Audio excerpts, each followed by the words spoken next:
Halo, perkenalkan nama saya James Obet. Saya dari program studi pendidikan kimia. Di video kali ini saya akan membahas tentang Sepolta. Apakah kalian sudah tahu apa itu Sepolta? Mari kita bahas sama-sama. Oke, saksikan.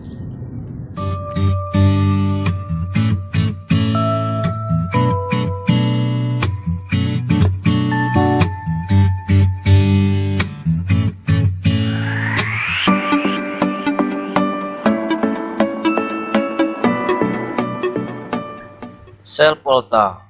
Sel Polta adalah sel elektrokimia yang dapat menghasilkan arus listrik dari suatu reaksi kimia yang spontan.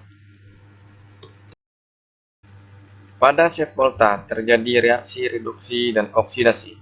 Reduksi adalah reaksi di mana spesies menerima elektron dan mengalami pengurangan bilangan oksidasi. Sedangkan oksidasi, reaksi di mana spesies melepaskan elektron dan mengalami penambahan bilangan oksidasi. Reaksi yang terjadi pada katoda yaitu reaksi reduksi. Sedangkan reaksi yang terjadi pada anoda yaitu reaksi oksidasi. Deret Polta adalah deret yang menyatakan unsur-unsur logam berdasarkan potensial elektroda standarnya. Kecenderungan deret Polta semakin ke kanan, enol sel semakin bertanda positif, sehingga kurang reaktif atau sukar melepas elektron. Oleh karena itu, unsur logam di sebelah kanan cenderung mengalami reaksi reduksi. Kecenderungan dengan Polta semakin ke kiri, enol sel semakin bertanda negatif, sehingga semakin relatif atau mudah melepas elektron. Oleh karena itu, unsur logam di sebelah kiri cenderung mengalami reaksi oksidasi. Oke, lanjut. Komponen sel Polta yaitu voltmeter, jembatan garam, elektroda Cu,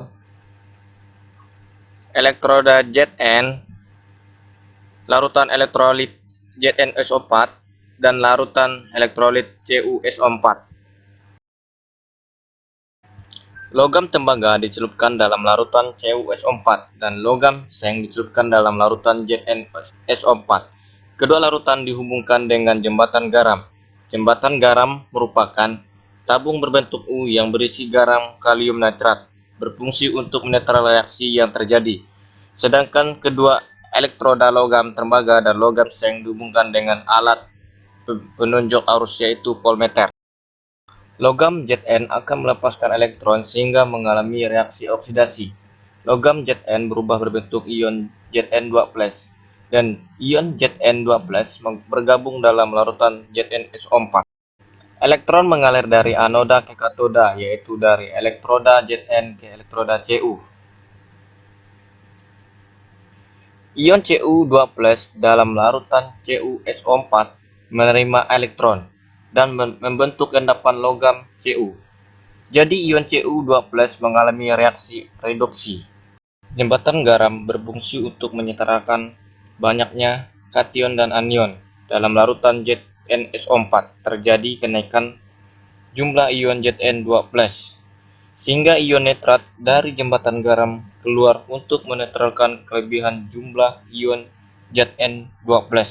Sedangkan dalam larutan CuSO4 terjadi penurunan jumlah ion Cu2+, yang menyebabkan larutan tersebut kelebihan ion sulfat, sehingga ion sulfat masuk ke jembatan garam untuk menggantikan ion nitrat yang keluar.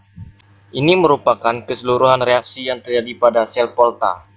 Berikut adalah reaksi total yang telah terjadi. Potensial yaitu adanya arus listrik berupa aliran elektron pada sel Polta disebabkan oleh bedanya potensial antara kedua elektroda.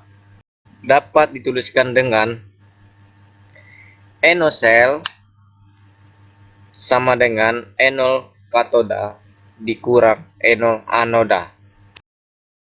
Berikut merupakan perhitungan pada reaksi sel Polta yang telah kita bahas. Reaksi dapat berlangsung apabila NO sel menunjukkan hasil positif. Notasi sel digunakan berlangsung apabila NO sel menunjukkan hasil positif. Elektroda anoda terletak pada paling kiri yang mengalami oksidasi, sedangkan elektroda katoda terletak pada paling kanan yang mengalami redoksi. Tanda satu garis adalah perbedaan fasa, sedangkan tanda dua garis adalah jembatan garam untuk memisahkan anoda dan katoda. Oke, sekian dari video saya dan penjelasan saya. Semoga apa yang saya jelaskan tadi dapat bermanfaat bagi kita semua. Terima kasih. Oke, bye. Oh my god!